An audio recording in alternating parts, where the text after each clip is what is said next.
Chcel som vás privítať pri pokračovaní druhého dielu alebo druhej časti videa z minulého týždňa. Ak ste to video z minulého týždňa ešte nevideli, tak je dole v popisku, musíte si pozrieť najskôr ten diel, lebo toto je pokračovanie tohto diela, pretože som videa rozdelil na dve časti, pretože mi to prišlo veľmi dlhé. A nemám už viac čo povedať k tomu, užite si video. Čiže tu viac menej 50 A, za pár hodín šoferovania máte tú baterku nabitú na 100%, ale radšej budem používať pomalé nabíjanie, aby som tú baterku čo najviac šetril. Baterku, ktorú mám, je litiová, tiež je od spoločnosti Renogy. Zobral som jasne, dal by sa povedať, tú najlepšiu, aká sa dá. Má v sebe už zabudované BMS. BMS je vlastne nejako tak slúži, aby sa to neprehralo všetko. Má tam všetky protekty proti kurentu a neviem čomu všetkému. A potom aj sama sa zahrieva, to znamená, keď bude chladnejšie, tak sa sama vie zohriať. A hlavne som to bral aj kvôli tomu, lebo vraj, že nemám to testované samozrejme, ten box, v ktorom vlastne sú tie litiové baterky, tak by mal tie baterky vedieť aj sám v prípade požiaru alebo niečoho držať len v rámci toho obalu a nemal by si šíriť ďalej. Vlastne celé to auto sa snažím spraviť čo najviac, lebo chcel by som s ním cestovať, tým pádom, že motor je viac menej nový. Tak najskôr chcem len výlety po Slovensku a potom to nejak ďalej posúvať. Ale radšej chcem motor cestovať tuto na Slovensku, keby náhodou niekde zlyhal, aby som od ťahovku neplatil tisícky eur. A keď máte ešte nejaké komentáre, ešte videl som tam komentár ohľadom, či ten výfuk nie je veľmi malý. Nie je veľmi malý, lebo od turba ide vlastne, skoro som spadol, od turba vlastne ide veľká rúra a ona sa potom až niekde v strede zužuje. Ale čo sme sa na tom vozili, tak vlastne nijak sme všetko tlačí rovno vonku, doslova to auto ani nedymí. A potom v nejakom videu si môžeme ukázať, ako ide, ako znie.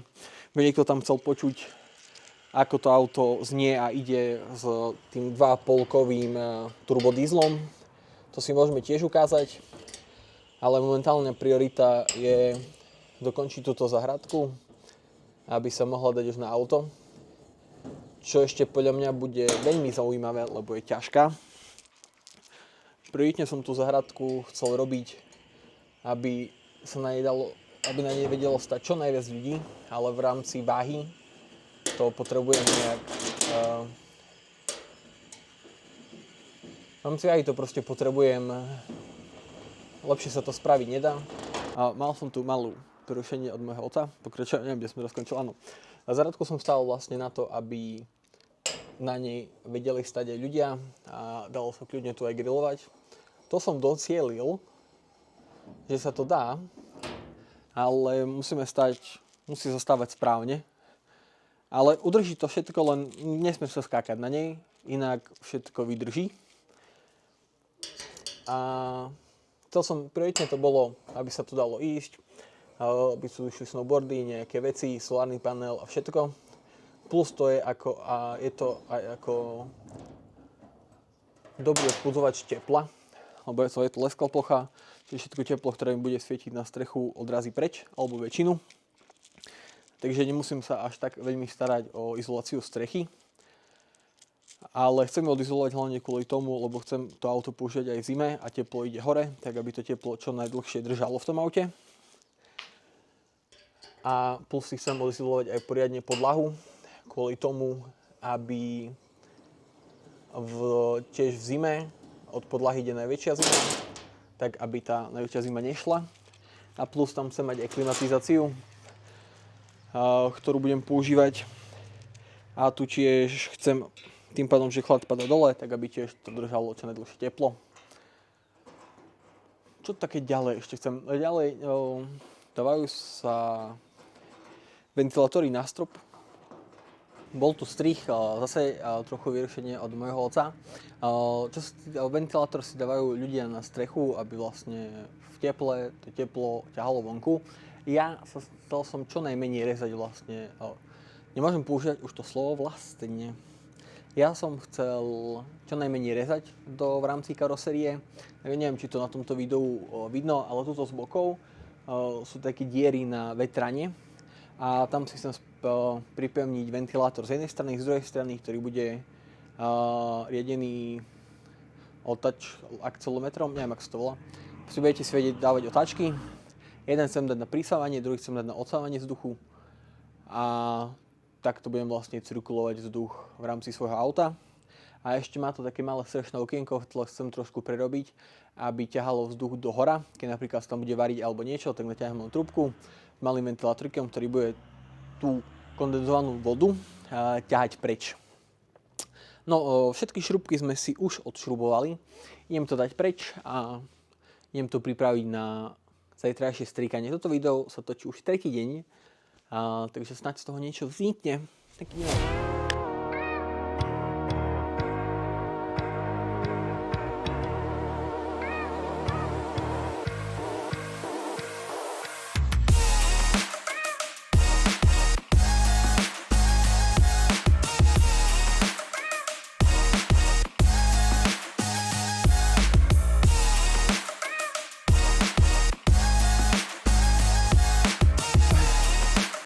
Neviem popravde, koľko ešte z toho vidíte, ale už máme záhradku pripravenú viac menej.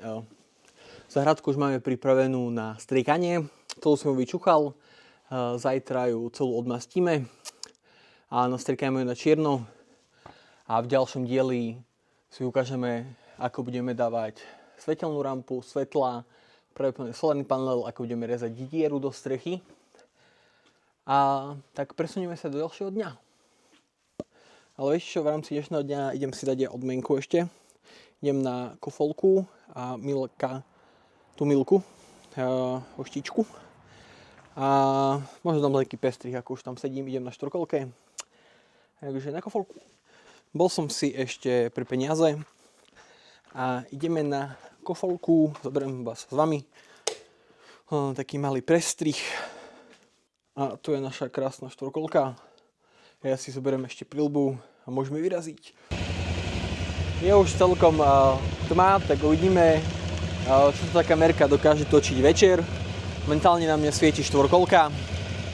A ideme sa prejsť, ja si idem ešte po prilbu. Let's go!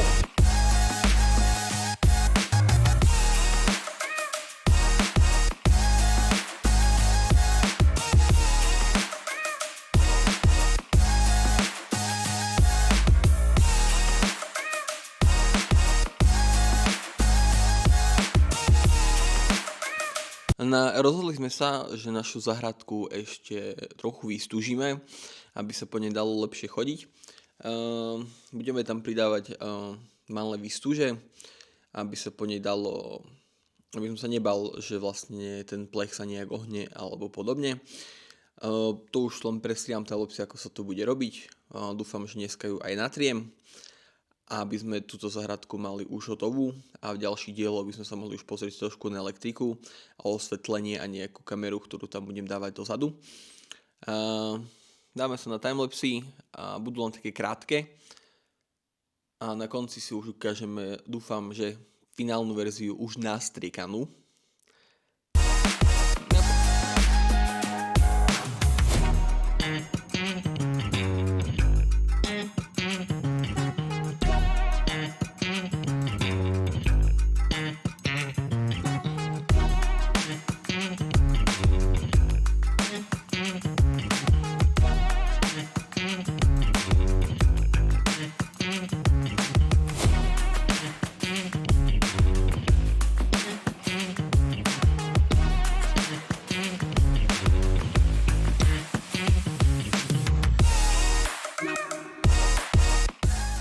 Pridali sme na našu záhradku ešte výstuže, ktoré vyzerajú takto.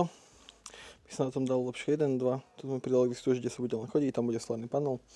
A ideme sa dať na striekanie. Na dnes už máme hotové. Nastriekali sme našu záhradku aspoň šťastí. Všetky zvary a tieto veci som mať nastriekané. Chcel som mať všetky zvary a všetko nastriekané už. A takto to zatiaľ vyzerá. Ukážeme. Vyzerá to veľmi pekne s tou čiernou farbou. Ale zvyšok už dokončíme zase v ďalšom videu a tam už dúfam, že pôjde aj na strechu už. My sme videli, či to vlastne uniesie a či to bude všetko fungovať. Ak sa vám toto video páčilo, dajte like, odber a vidíme sa pri ďalšom videu.